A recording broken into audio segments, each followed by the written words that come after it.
Au nom du Père et du Fils et du Saint-Esprit. Amen. Joyeuse Pâques à tous. Et nous sommes aujourd'hui en ce dimanche de Pâques, 17 avril. Et la parole de Dieu qui nous est proposée, l'évangile, extrait de l'évangile de Jean chapitre 20, versets 1 à 9. Le premier jour de la semaine, Marie-Madeleine se rend au tombeau de grand matin. C'était encore les ténèbres. Elle s'aperçoit que la pierre a été enlevée du tombeau. Elle court donc trouver Simon-Pierre et l'autre disciple, celui que Jésus aimait. Et elle leur dit, on a enlevé le Seigneur de son tombeau et nous ne savons pas où on l'a déposé. Pierre partit donc avec l'autre disciple pour se rendre au tombeau. Ils couraient tous les deux ensemble, mais l'autre disciple courut plus vite que Pierre. Il arriva le premier au tombeau et en se penchant, il s'aperçoit que les linges sont posés à plat. Cependant, il n'entre pas. Simon-Pierre, qui le suivait, arrive à son tour. Il entre dans le tombeau. Il aperçoit les linges posés à plat, ainsi que le sueur qui avait entouré la tête de Jésus, non pas posé avec les linges, mais roulé à part à sa place. C'est alors qu'entra l'autre disciple, qui était arrivé le premier au tombeau. Il vit et il crut. Jusqu'à là, en effet, les disciples n'avaient pas compris que, selon l'Écriture, il fallait que Jésus ressuscite d'entre les morts. Acclamons la parole de Dieu. Louange à toi, Seigneur Jésus. Il vit et il crut. Les disciples arrivent et le tombeau est vide. Nous n'avons pas eu un film du processus de la résurrection du Christ. Le tombeau est vide. Le tombeau vide est donc un acte de foi. Un acte de foi que nous devons tous faire en ce jour.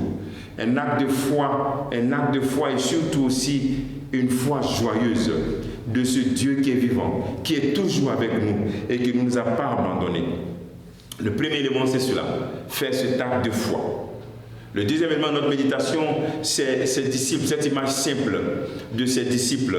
Ces disciples, la première qui est une femme qui va au tombeau très tôt le matin et elle va pour prendre soin du corps de Christ. Ce corps qui ne peut rien faire, mais ça va prendre soin. Et qu'est-ce que nous faisons, nous, quand Dieu semble être absent de notre vie?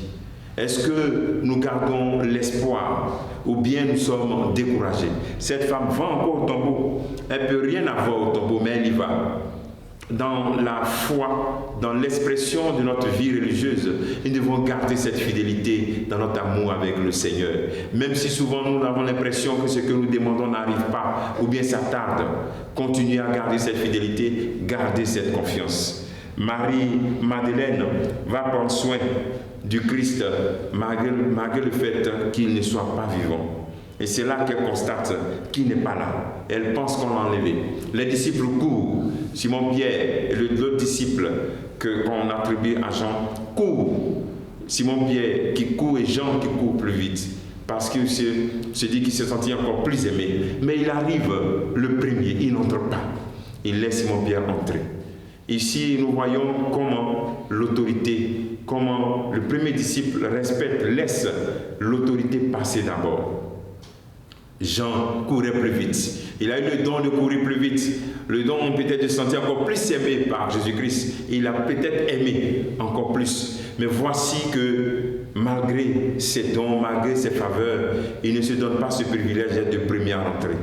Que fais-tu toi qui as reçu tant de charisme, tant de dons par rapport à l'institution qui est notre Église, par rapport aux responsables de l'Église? Est-ce que tu laisses l'institution passer en avant ou bien tu crois que parce que tu as tous ces charismes, tous ces dons, toi tu es au-dessus de tout le monde? Voici l'appel aussi que le Seigneur nous fait en ce jour où nous célébrons la résurrection du Christ. Jean laisse Simon-Pierre entrer le premier. Et c'est lui qui rentre le premier et ensuite l'autre vient. Et c'est le second. Voilà, il vient après. L'institution et l'autorité passent d'abord. C'est cela. L'obéissance nous aide et fortifie notre Église. Et donc célébrer la résurrection du Christ, c'est aussi de faire un acte non seulement de foi, mais d'obéissance à Dieu, d'obéissance aux personnes que Dieu a mises ici pour guider, pour te guider dans ta marche, pour être à la tête de ce grand troupeau. L'obéissance à nos supérieurs, l'obéissance à nos évêques, l'obéissance à nos prêtres, l'obéissance à nos responsables dans nos groupes ou associations. Et enfin, pour terminer, on dit « il vit et il crut ». Croyons que le Christ est vraiment vivant. C'est l'acte de foi que nous devons faire ce jour. Croyons qu'il est vivant et soyons joyeux. Exprimons notre joie, mais surtout notre joie d'être ressuscité. Et demeurons vivants. Ne retournons pas dans les tombeaux. Ne retournons pas dans une situation de mort. Restons dans la vie en Dieu, la vie de cette communion parfaite avec le ressuscité. Que le Seigneur te bénisse, qu'il nous bénisse tous en ce jour et encore joyeuse Pâques. Au nom du Père et du Fils et du Saint-Esprit. Amen.